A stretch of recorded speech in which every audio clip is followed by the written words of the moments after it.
Hello मेरे प्यारे बच्चों। तो मैं लेकर आ गई हूँ क्लास 12 का टाइम टेबल। आप लोगों के इतने मैसेजेस आए कि मैम क्लास 12 का टाइम टेबल एकदम इजी लैंग्वेज में आप बता दीजिए। तो मैं एकदम आसान भाषा में आप लोगों के लिए क्लास 12 का सारे सब्जेक्ट्स का, मतलब कि कॉमर्स, आर्ट्स, साइंस और होम साइंस, एग्रीकल्चर, ये सारे का मैं टाइम टेबल आपको बहुत ही आसानी से आसान भाषा में आपको समझ में आ जाए ऐसे बताने वाली हूँ। और ये जो ITI लिखा हुआ है ये क्या है, ये भी मैं आपको क्लियर करने वाली हूँ। ठीक है, तो सबसे पहले हम देखते हैं ये जो आपका टाइम है, ये टाइम जो है आपका 9 बजे से शुरू होने वाला है ना। सब जानते हैं आपका टाइम 9 बजे से शुरू होने वाला है। फिर उसके बाद आपको उत्तर पुस्तिका दी जाएगी। उत्तर पुस्तिका आपको कितने बजे, यानी कि आपको आंसर शीट कितने बजे दी जाएगी? 9:05 को। ठीक है, तो ये 9:05 को आपको आंसर पेपर 9:05 पर आपको आंसर पेपर मिल जाएगा। उसके बाद आपको क्वेश्चन पेपर दिया जाएगा 9:10 में। ठीक है, और उसके 5 मिनट के बाद यानी कि 9:15 बजे 9:15 को आपको पेपर राइटिंग शुरू करनी है, यानी कि आपको पेपर लिखना शुरू करना है 9:15 से 12:15 बजे तक। 9:15 के पहले आपको लिखने की अनुमति नहीं होगी। ठीक है, तो ये था आपका सिंपल सा कि टाइमिंग क्या है। उसके बाद देखिए आप पूरे टाइम टेबल में आपको दिख रहा है ITI, ये जो ITI दिखा हुआ है ना, तो ये ITI क्या है तो ये मैं आपको लास्ट में बताऊंगी कि ये ITI क्या है। उससे पहले मैं आपको स्ट्रीम वाइज यानी कि आपका जो विषय है विषयवार में बताऊंगी। जैसे कि सबसे पहले हम देख लेते हैं साइंस का। देखिए मैंने बहुत अच्छे से कोशिश की है कि आपको समझ में आए। तो साइंस का सबसे पहले बुधवार को 1 तारीख को पेपर होगा, 1 मार्च 2023 को हिंदी का। ठीक है, हिंदी का पेपर होगा। उसमें आपका जो कोड है 010 है। ठीक है, उसके बाद शुक्रवार को आपका पेपर है 3 मार्च को अंग्रेज़ी का, यानी कि इंग्लिश, इसका आपका कोड है 20। फिर सैटरडे आपका 11 मार्च को पेपर है, वो है फिज़िक्स, भौतिक शास्त्र, यानी कि फ़िज़िक्स का पेपर है आपका। इंग्लिश मीडियम वालों के लिए मैं स्पेशली इसलिए इंग्लिश में लिखी हूँ क्योंकि उनको थोड़ा सा कन्फ्यूजन था। तो आपका 11 मार्च को फिज़िक्स का पेपर रहेगा। फिर ट्यूसडे यानी कि मंगलवार 14 मार्च को आपका केमिस्ट्री का पेपर रहेगा, यानी कि रसायन शास्त्र। फिर आपका शनिवार सैटरडे 25 मार्च यानी कि 25 मार्च 2023 को गणित का पेपर है, यानी कि मैथ। तो जिन बच्चों ने मैथ्स लिया है उनका पेपर सैटरडे 25 मार्च को रहेगा, यानी कि 25 मार्च। उसके बाद सोमवार मंडे 27 मार्च 2023 को जीव विज्ञान का पेपर रहेगा, यानी कि बायोलॉजी। तो बायोलॉजी वाले जो बच्चे हैं उनका पेपर 27 मार्च को रहेगा। उसके बाद अगर आपके स्कूल में आपने कोई व्यावसायिक पाठ्यक्रम लिया हुआ है, यानी कि अगर आपका कोई वोकेशनल सब्जेक्ट है, ठीक है, अगर आपके स्कूल में आपने 9th-10th में IT या हेल्थ केयर लिया था, यानी कि इंफॉर्मेशन टेक्नोलॉजी या हेल्थ केयर लिया था, या टेलीकम्युनिकेशन लिया था, एग्रीकल्चर लिया था, तो इस तरीका का कि आपने अगर व्यावसायिक पाठ्यक्रम लिया था, मेन सब्जेक्ट नहीं, व्यावसायिक पाठ्यक्रम, वोकेशनल सब्जेक्ट होता है, ऑप्शनल सब्जेक्ट होता है ये, अगर वो लिया है तो वो आपका जो भी सब्जेक्ट रहेगा वोकेशनल का वो 28 मार्च 2023 को रहेगा।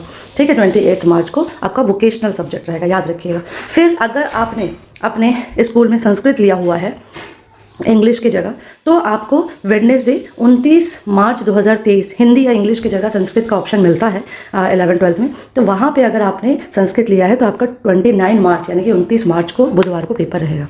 आई होप मैंने ये साइंस का बहुत अच्छे से समझा दिया है।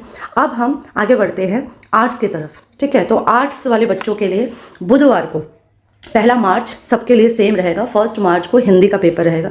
फिर फ्राइडे 3 मार्च को इंग्लिश का पेपर रहेगा।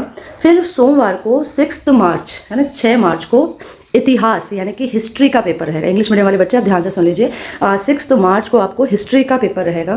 फिर सैटरडे 11 मार्च को आपका ज्योग्राफी का पेपर रहेगा। ठीक है, यानी कि भूगोल अगर आपने ज्योग्राफी लिया हुआ है ऑप्शन में तो आपके लिए ज्योग्राफी का पेपर रहेगा।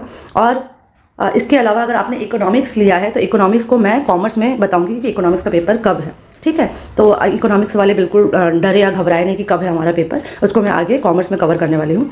फिर 14 मार्च को राजनीति विज्ञान का पेपर रहेगा, यानी कि पॉलिटिकल साइंस। इंग्लिश मीडियम वाले आप थोड़ा ध्यान से सुन लेंगे, पॉलिटिकल साइंस का पेपर आपका 14 मार्च को है। फिर 16 मार्च को सोशियोलॉजी है। अगर कोई बच्चे सोशियोलॉजी, किसी स्कूल में सोशियोलॉजी सब्जेक्ट अगर है तो वो सोशियोलॉजी यानी कि समाज शास्त्र 16 मार्च को है।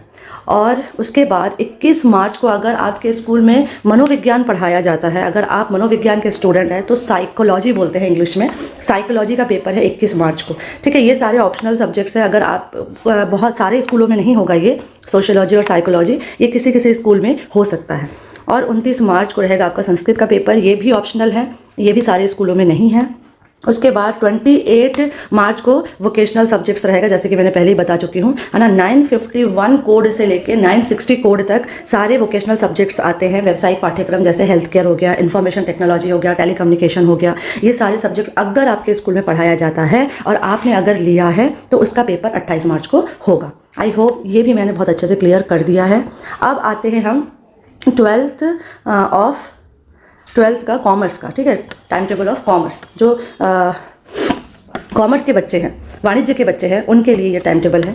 तो वाणिज्य के जो बच्चे हैं उनके लिए भी 1 मार्च को हिंदी का ही पेपर रहेगा और 3 मार्च यानी कि 3 मार्च को इंग्लिश का ही पेपर रहेगा। फिर 6 मार्च को यानी कि 6 मार्च को उनका पेपर रहेगा बिजनेस स्टडीज़ का, ठीक है, सोमवार का दिन है बिजनेस स्टडीज़, जिसको हिंदी में व्यवसाय अध्ययन बोलते हैं, इंग्लिश में उसको बिजनेस स्टडीज़ बोलते हैं। तो इंग्लिश मीडियम वाले बच्चे, आपका बिजनेस स्टडीज़ का पेपर 6 मार्च को होगा, व्यावसायिक अध्ययन, ठीक है। उसके बाद 14 मार्च को आपका रहेगा लेखा शास्त्र का पेपर, जो कि इंग्लिश में अकाउंटेंसी कहलाता है, यानी कि अकाउंटेंसी का पेपर 14 मार्च को है।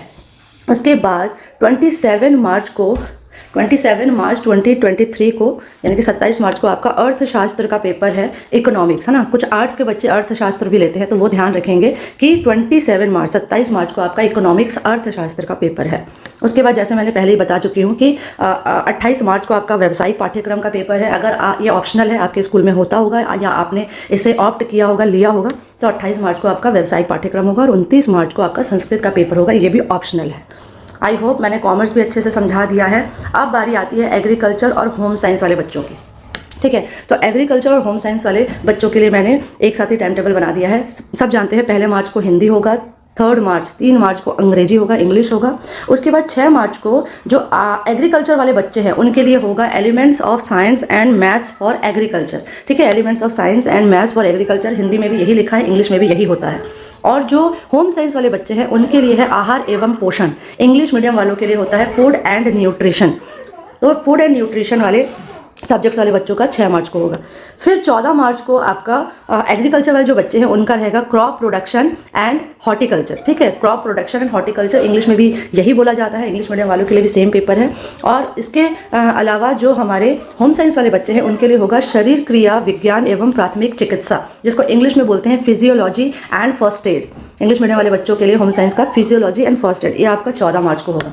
फिर आते हैं 27 मार्च को, जिस दिन है elements of animal husbandry and poultry farming, ठीक है। ये हमारे elements of animal husbandry and poultry farming, ये जो है ये एग्रीकल्चर वाले बच्चों का है। उसके बाद एलिमेंट्स ऑफ साइंस, ये है हमारे होम साइंस वाले बच्चों का। आई होप कि आपको अब ये टाइम टेबल बहुत अच्छे से क्लियर हो गया है। मैंने कोशिश की है हिंदी मीडियम इंग्लिश मीडियम वाले सारे सब्जेक्ट्स वाले बच्चों को अच्छे से टाइम टेबल को बताने का, सरल भाषा में बताने का। अब मैं आपको ये बताती हूँ कि ये जो ITI लिखा हुआ है इसका क्या मतलब है। तो बच्चे, ये जो ITI लिखा हुआ है इसका आप जो रेगुलर बच्चे हैं, रेगुलर स्टूडेंट है, आपका इससे कोई भी संबंध नहीं है। ये जो ITI दिला रहे हैं बच्चे, है ना, जो हमारे जो बच्चे होते हैं 10th के बाद जनरली ITI में चले जाते हैं, उन बच्चों को ये मौका दिया गया है इस साल पहली बार कि वो भी 12th का पेपर दे सकते हैं। तो उनके लिए अलग से क्वेश्चन पेपर आएगा, इसलिए उनके एग्जाम में कोड में ITI साथ में लिखा रहेगा। अगर ITI वाले बच्चे इस वीडियो को देख रहे हैं और वो समझना चाहते हैं कि उनका कैसा पेपर आएगा, क्या आएगा, तो वो मुझे कमेंट सेक्शन में ज़रूर